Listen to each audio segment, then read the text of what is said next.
All right, so literary fallacies. And again, if you want to know more about this, email me. I'll send you links to essay titles and book titles and the like. Some of you might be interested. If you're not, I mean, it's cool, man.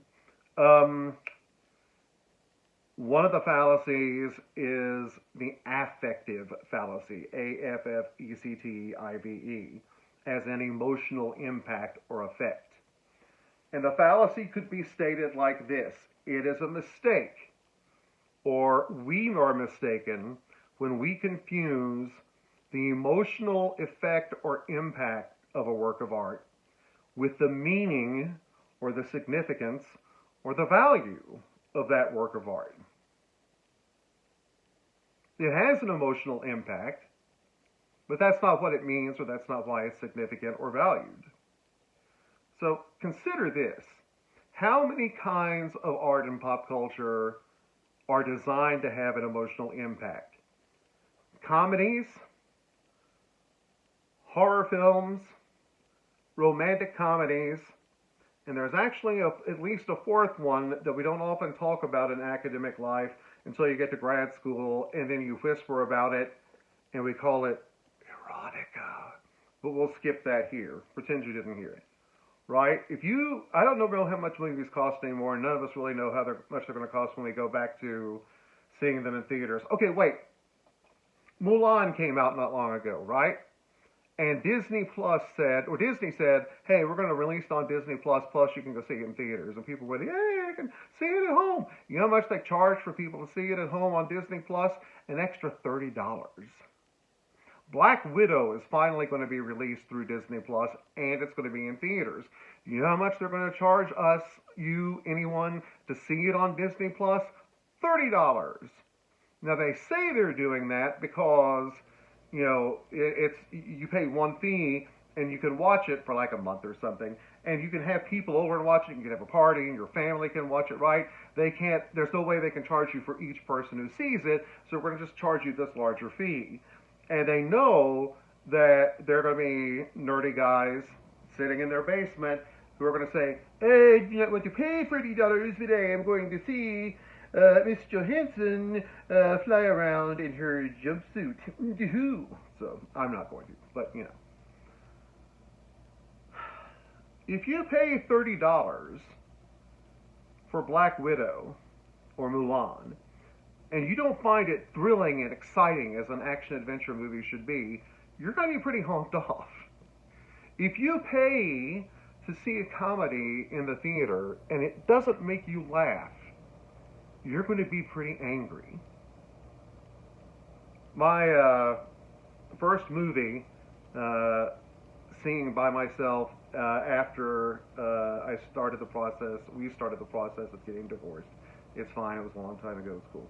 Was Old School, starring Will Ferrell and one of the Wilson twins and Vince Vaughn and et cetera and so on. And I hadn't seen it with my spouse because A, we had little kids and we didn't get to go to the movies much, and B, she hated Will Ferrell and the whole idea of that movie. So a friend of mine, Allison, said, look, you're going to see this movie. and what we're going to do is we're both going to get it from Netflix. This was before streaming, said Grandpa. We're going to get it from Netflix and we're going to watch it and text each other through it. Now, this was sort of a big deal for me. I mean, I was terrified. I was going to be divorced. I was going to get my kids only half time. It was terrible and gut-wrenching and painful. And she said, look, you're going to start this by watching Old School. If I hadn't liked Old School, if I hadn't laughed, I would have been, I don't know, disappointed at best, crestfallen at worst. It's a stupid, stupid, stupid movie. I did laugh at it.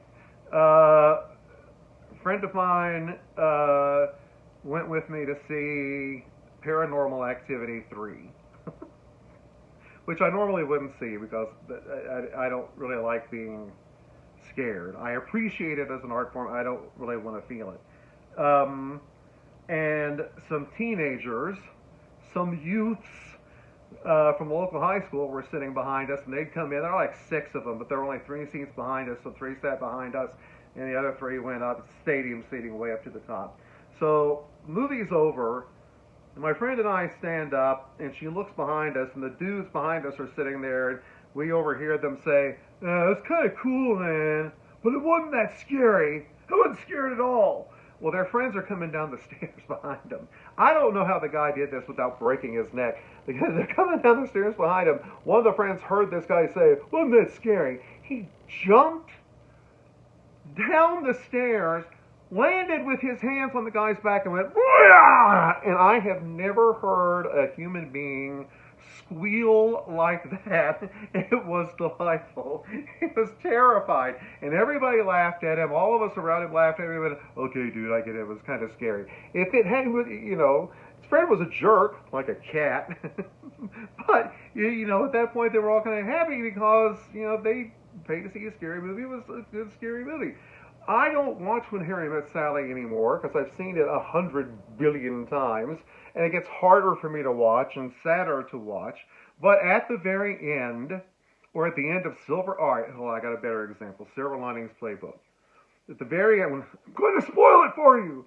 So stop watching the video if you haven't seen it, if you want to. But at the end, when Jennifer Lawrence reads a letter written by Bradley Cooper, and she realizes the letter isn't for his ex-wife, it's for her, and heartbroken widow Jennifer Lawrence reads where he says, I love you. Actually, she stops and he says it, quotes it out loud and says, I love you.